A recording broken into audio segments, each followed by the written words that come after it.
Assalomu alaykum, hurmatli obunachilarim. Bugun men sizlarga setkada pishirilgan tovuqni o'rgatmoqchiman. Tovuqni oyoq qismi va qanotchalaridan foydalansangiz yaxshi bo'ladi. Ularni yaxshilab yuvib olib, dorivor, tuzlab, yaxshilab aralashtirib qo'yamiz. Xohishga qarab, achchiq qaranfir ham bo'laklab aralashtirishingiz mumkin. Xohlasangiz, albatta.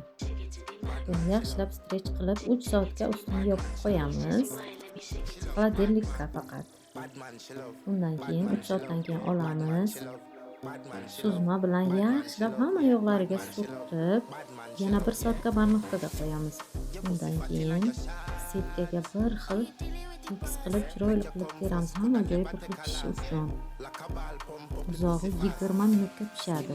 Tavuqimiz ichlari sochni bo'lib, chiroyli bo'lib pishadi. Hurmatli obunachilarim, judayam ham chiroyli, ham mazali, ham sochni bo'lib chiqdi. Baho berasizlar.